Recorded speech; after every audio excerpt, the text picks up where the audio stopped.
So thank you everyone for attending today. I'll be presenting for a little while to give some background information, but the intent of today is to really have space and have time to listen. So there'll be plenty of time afterwards to have a discussion, and I think we'll go into breakout rooms and then come back and have a bigger group discussion as well. So Minlint, thank you. I'm grateful today to have the opportunity to speak to you from the unceded territory of the Syilx Okanagan Nation and their peoples. I'm going to give a little bit more background about myself. Where we come from and the background we have and the privileges we've had really do affect what we choose to investigate and how we go about doing the work we do. So I do think it is really important to acknowledge where we've come from. I'm non-Indigenous. I come from a white settler background, and I'm actually a US citizen. I grew up in northern Wisconsin, and I came to Canada for my master's and PhD work, which were both on Caribou. I worked with the Taka River Tlingit First Nation in Atlin, BC, to support their land use planning work on Caribou, working at habitat models for Caribou, also building habitat models based on their Indigenous knowledge. And then I moved to the Northwest Territories in about 2012 and started a PhD project with the Sahtu Dene communities in Central Northwest Territories, and lived there from about 2014 to 2019 full-time, working on a project where we looked at the genetics of caribou populations. And the way we did that was we collected caribou scat. So that's why I'm very excited in that photo, because a group of Indigenous monitoring students had just handed me that big bag filled with little bags filled with caribou scat. That's the poop. And we could look at the outer mucosal coating of that scat to look at how caribou were genetically related to each other, just like humans might be related to their family groups. And then we had a big component of that project was how Dene people in the region describe and understand and categorize caribou using their language. And we did that work to support the community's needs so that they could work on their own management plans and decision-making for caribou in the region. And then recently I started working for the Canadian Wildlife Service, Environment and Climate Change Canada in Kelowna, and I started in October 2019. And my role here now with the federal government is to work on caribou recovery across British Columbia and into Alberta, a little bit where Southern Mountain caribou go. And I'll get more into the maps very soon. Oops, skipped one, go back. So caribou are iconic in many ways and occupy a very central place in the livelihoods and identities of Indigenous people. And part of the learning I've gone through working with Indigenous communities, especially in the Sahtu region, the Northwest Territories, where I most recently worked, was just listening to people's stories about how important caribou are to them, how caribou make people Dene, and how far back that relationship goes between caribou and people. And caribou are also especially interesting because they have extreme biological variation across their Arctic and subarctic distributions. So they're in fact circumpolar. So caribou and reindeer are the same species. They can interbreed with each other. And Indigenous peoples from across the whole North Arctic areas and into the boreal forests and into the mountain regions of all the northern continents have had long histories and relationships with caribou and reindeer. So they're not all the same. They have specific adaptations to all those different habitats that they occur in. And they've survived multiple glacial cycles and have come out, and they're still around. And understanding that variation is really interesting to me. Okay. Well, I should. Yeah. So in Western North America and what we now know as Canada, caribou once occurred across a really wide area of boreal forest and mountain habitats that's displayed on this map in the orange colors.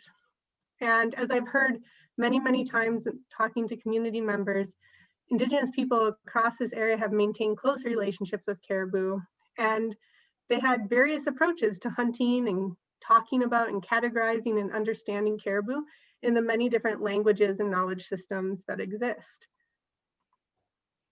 So colonization and settlement caused huge changes to the land base.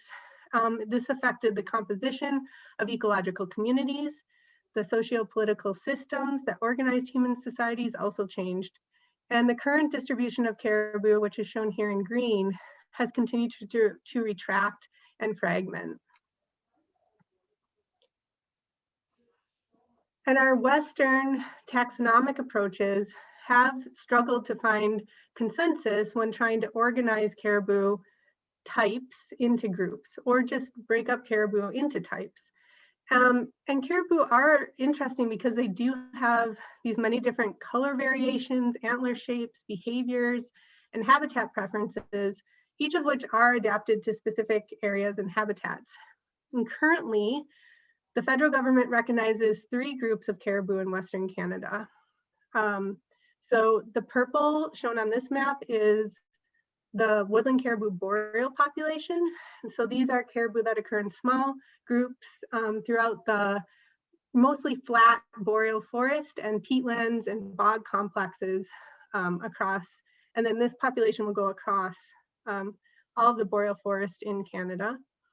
And then in the dark green are woodland caribou northern mountain population. And so these caribou sometimes occur in a little bit bigger groups, and they use sort of the high mountain plateaus throughout the region, as well as the valley bottoms, and move elevationally throughout the year to find the best habitat for them. And then woodland caribou southern mountain population, shown here in blue, are going to be the focus today. And they're caribou that have adapted to the Rocky Mountains mostly. So they occur throughout the Rocky Mountain chain. And then also that group right now includes in the Chilcotin region, caribou that do maybe a little bit different things. And these caribou are mostly adapted to really deep snow environments and have some specific behaviors associated with how they deal with so much snow in the mountain regions. And then the orange shown here on this map are groups of caribou that have recently been extirpated. So recently have disappeared from those areas. And right now on the Species at Risk Act, these 3 groups of caribou have different conservation statuses under Schedule 1. So that Schedule 1 means the list of species that are on the Canadian Species at Risk Act. And those different statuses are that boreal caribou, the purple, were listed as threatened in 2003, and that was reconfirmed in 2014.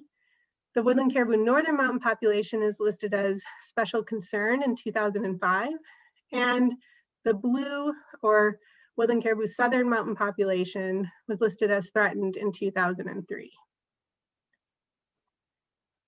And so our focus today, what I'm focusing on for this presentation, is on southern mountain caribou populations. And this population is currently further divided into 3 jurisdictional groups. So the southern group, the central group, and the northern group. And while there are some ecological differences between how caribou behave across regions that I kind of touched on earlier, these grouping names really are more of a way to describe where they occur for management purposes across this entire range. And just to clarify how confusing our English naming conventions for caribou can be, when we talk about the northern group of southern mountain caribou, here shown in the dark blue, we are not talking about the northern mountain population, which is the dark green that I showed earlier, which is north of them. And then we also have the southern group of southern mountain caribou, which again, the naming conventions in English can be difficult to follow and definitely don't make it easier for for us to manage them. So we recognize that Indigenous groups have these longstanding relationships with caribou and are likely interested in more than one group of caribou. And our focus today is really specific to these southern mountain caribou, and that isn't going to meet everybody's needs right now. We understand that a lot of times when we talk about caribou, we need to talk about all kinds of caribou at the same time. But focusing today on southern mountain caribou will allow us to have some of these deeper discussions on the management and recovery of these groups that we have been asked to really do. And so we won't be able to talk about everything here today, but we do want to focus in on these southern mountain caribou that occur throughout this region of British Columbia and into Alberta. And within this area, there are over 110 Indigenous communities with a strong interest in southern mountain caribou. And we want to make it clear that we acknowledge that not all Indigenous groups have established communities, and that the locations of the communities are not always representative of Indigenous territories. And further, this map doesn't include the over 50 Indigenous associations or organizations that also represent Indigenous people's interest in southern mountain caribou. So working with this many groups provides many challenges to make sure that we can equally represent the views of many different cultural groups, many different language families, many different ways of having relationships with caribou. But it's also an opportunity. Because there's so many ways of relating to caribou, it provides those of us who only speak English, like myself, a chance and an opportunity to gain a more nuanced and deeper understanding of caribou ecology. And that's really been the most exciting part of my career, is when I've had the opportunity to sit with people, really have the chance to listen and learn new things about how humans have relationships with caribou.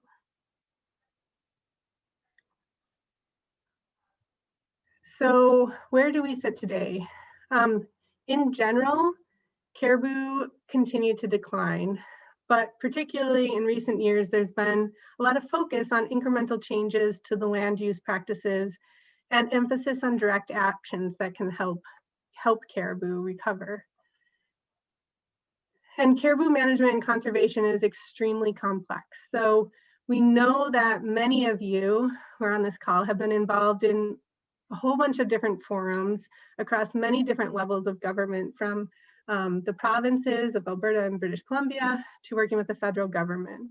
And it can be difficult to piece together the kind of complete picture of caribou recovery and conservation efforts and figure out where individual communities' contribution, effort, and time might be the most useful.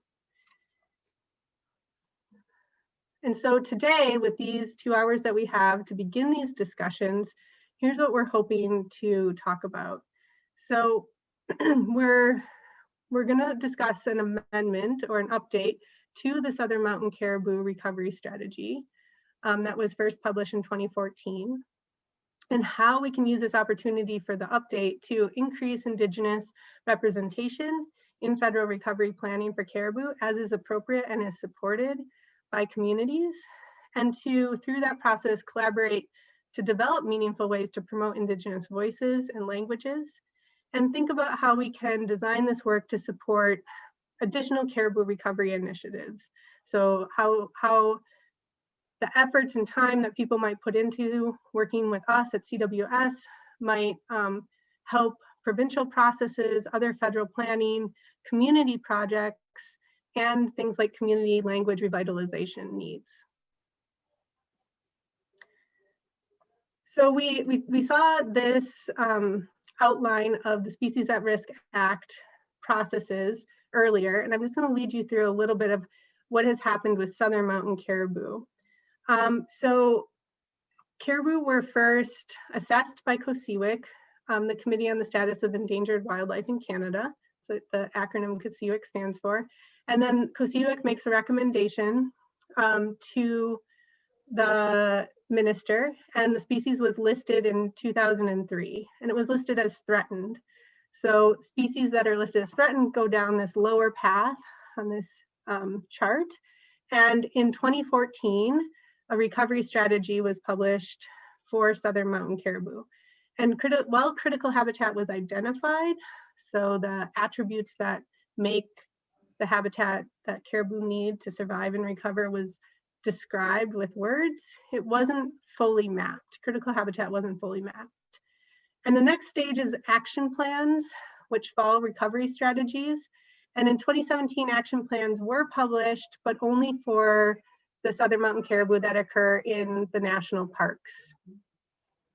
And then all the time, there's ongoing implementation activities that occur under the support of the provincial governments, the federal governments, and Indigenous communities as well.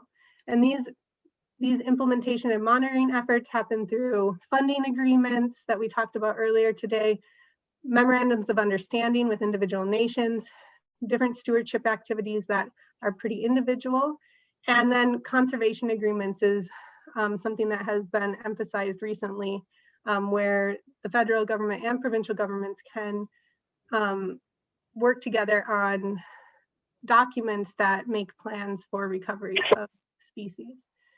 And then the provinces are also a part of a lot of caribou recovery efforts because they have jurisdiction over most of the land base, and they're working on herd and range planning for southern mountain caribou and other caribou populations, and that is a provincial jurisdiction led by British Columbia and Alberta.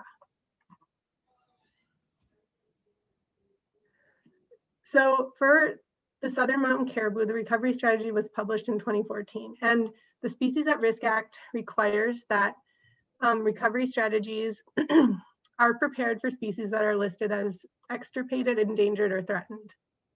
And it's important to note that recovery strategies are planning documents.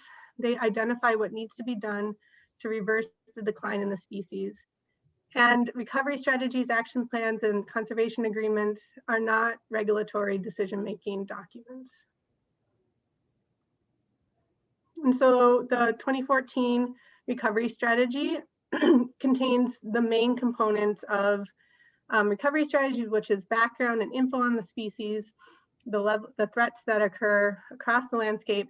It looks at population and distribution objectives, broad strategies for recovery. It identifies critical habitat, and then it identifies activities likely to destroy critical habitat.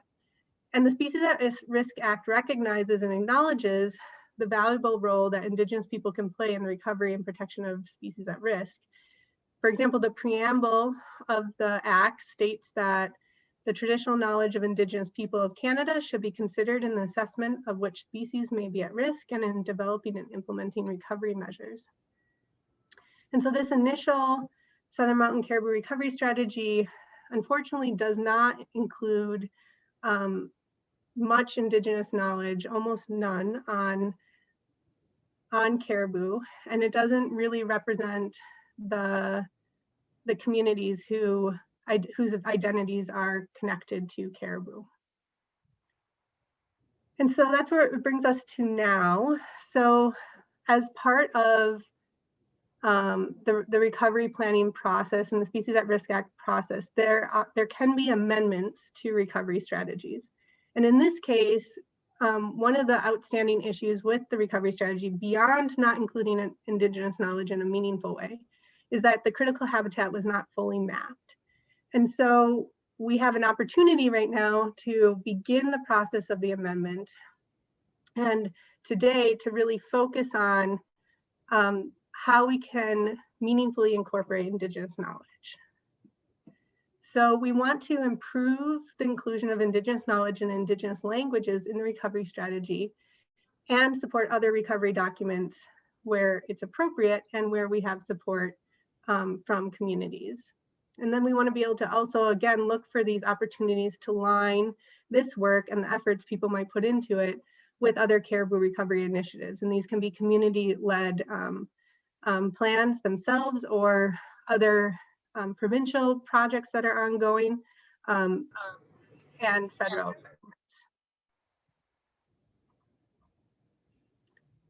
So moving forward, how can we collaborate to find these meaningful ways to represent Indigenous perspectives and knowledge systems in our federal documents. So one place to potentially begin this work is language. And we talked about this in all of the sessions today, but languages arise from people's relationship with the environment, and they really are the vehicle for the development of diverse knowledge systems. Because all people in all cultures have to use language to describe the kinds of things that they see and organize the patterns that are found in the world. And these different knowledge systems and languages can provide really complementary descriptions of how biodiversity works.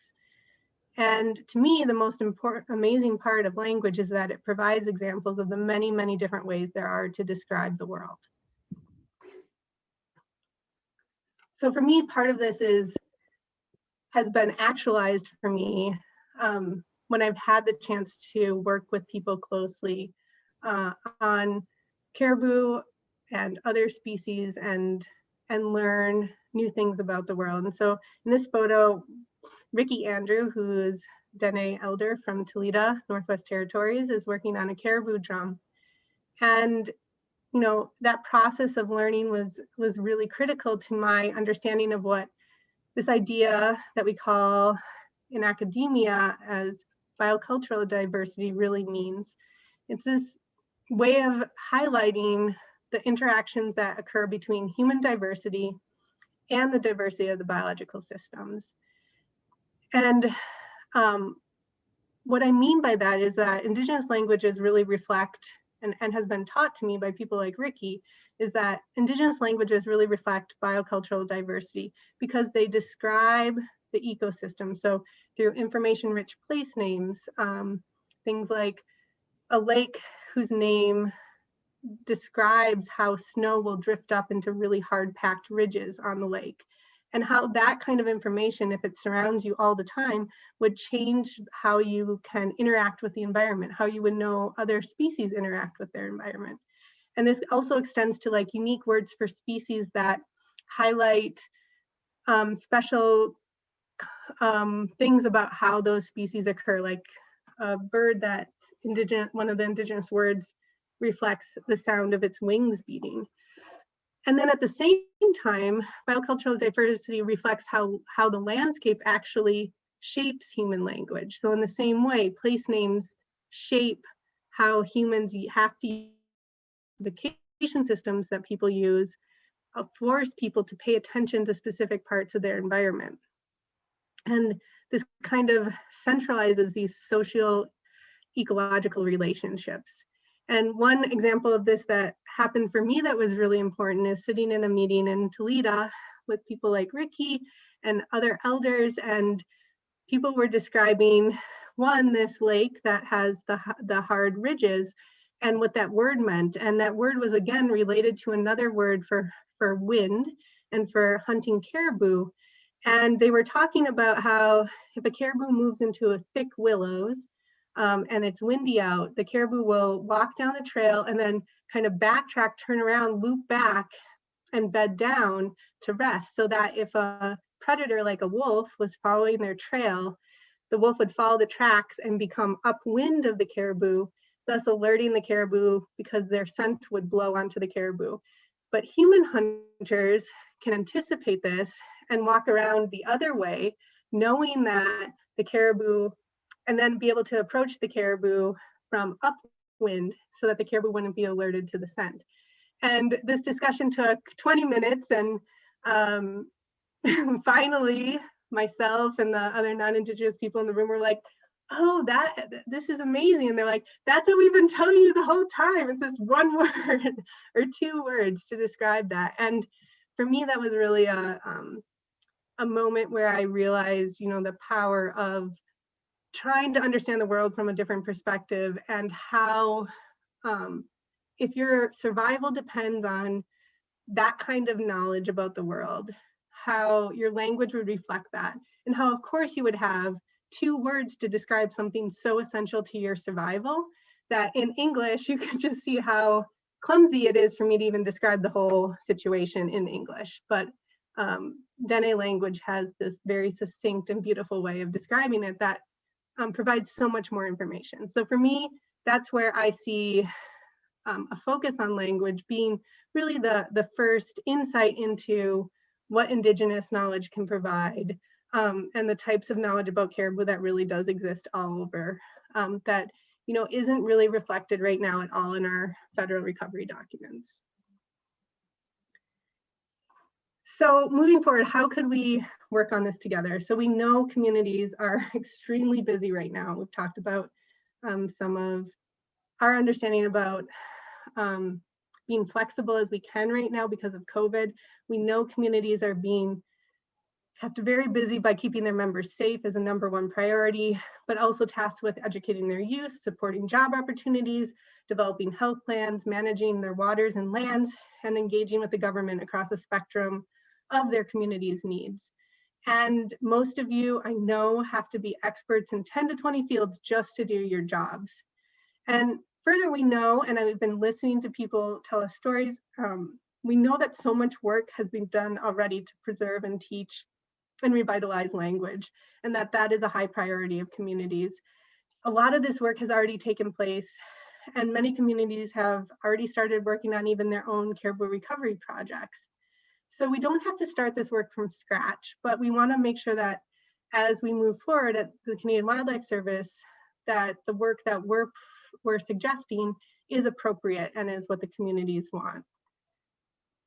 And so this map is my attempt to display the diversity of languages across Western North America and what we now know as Canada, but also displaying the fact that languages do not have hard boundaries, right? So languages interact with each other.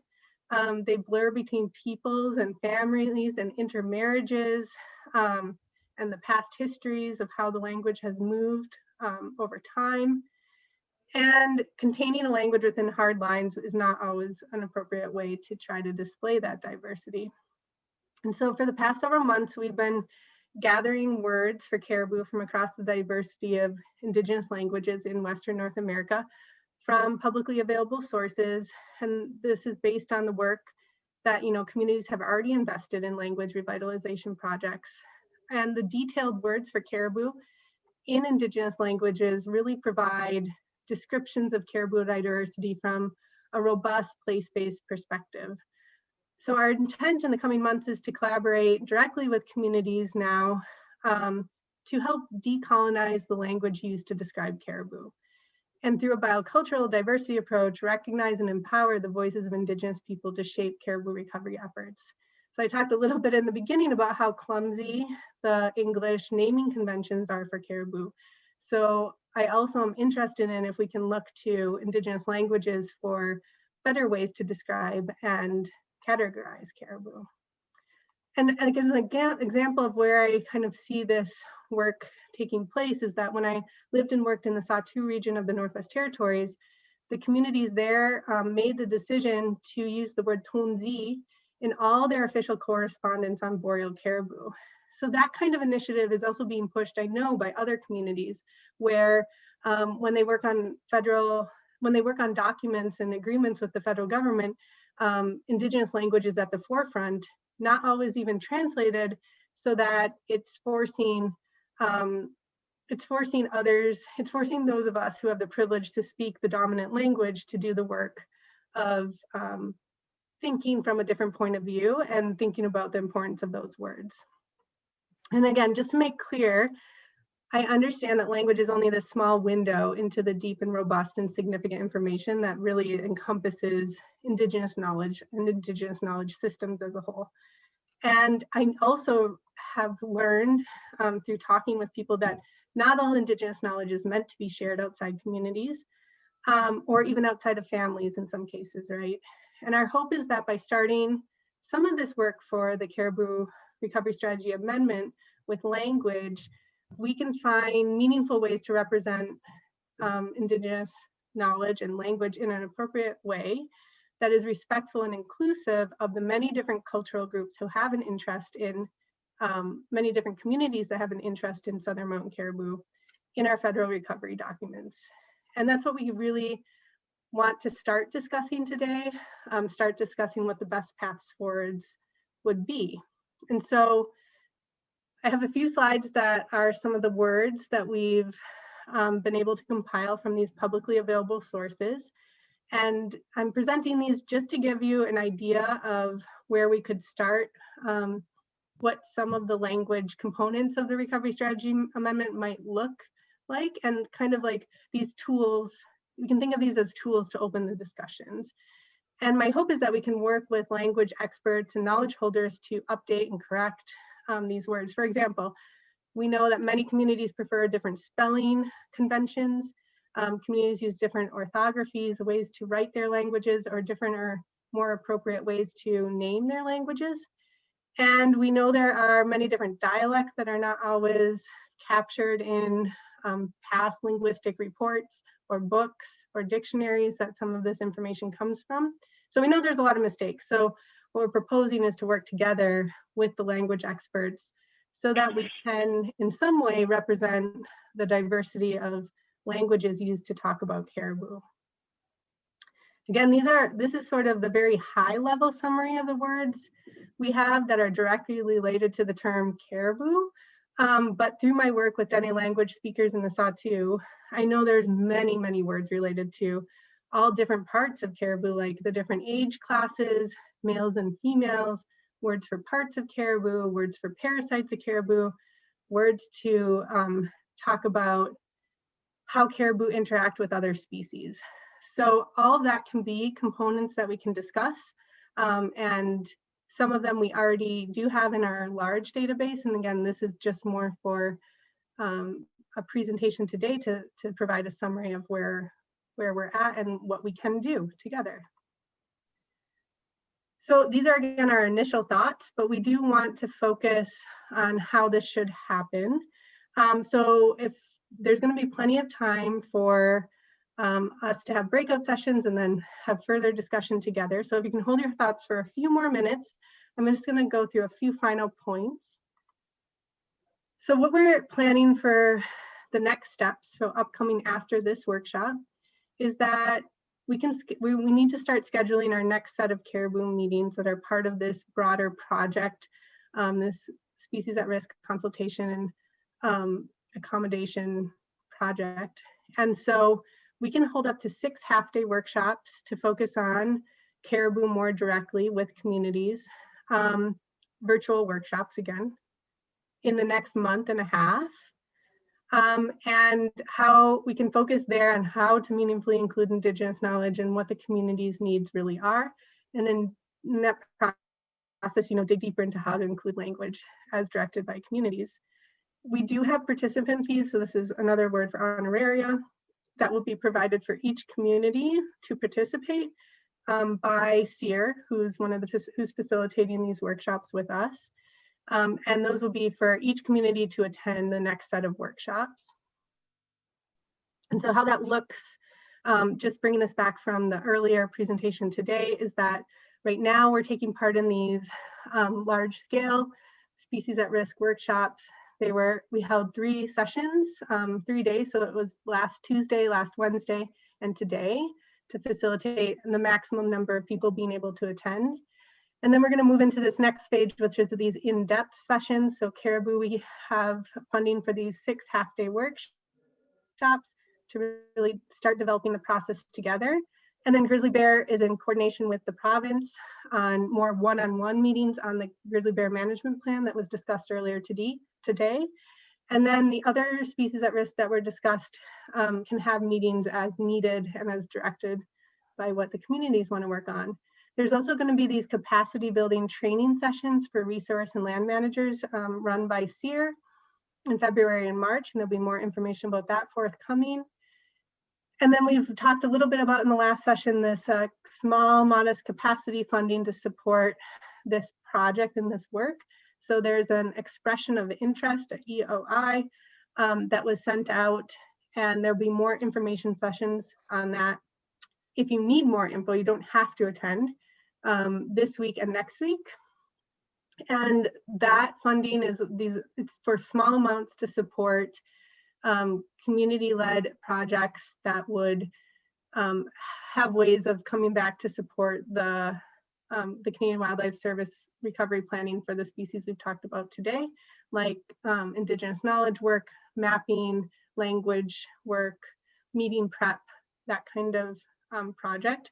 And then because this is our kind of first chance to try out a little bit more of an in-depth way of working with communities in this virtual setting, SARA is going to be doing reporting on this first round of workshops. And then moving forward, if we're successful in this approach, and we've already are working on getting funding for the next fiscal year, we'll be planning the next phase of and round of virtual workshops and ways to collaborate on, for me, it's on collaborate on how this recovery strategy will actually take shape, how we do it in collaboration with the communities as required under the Species at Risk Act. And as all the pieces of the recovery strategy amendment come together, how communities can play a very active role in that process, developed in coordination with the needs of the communities. So that's where I'm going to leave it at. I think there's plenty of time for questions and discussion today. So thank you so much. And I look forward to hearing thoughts.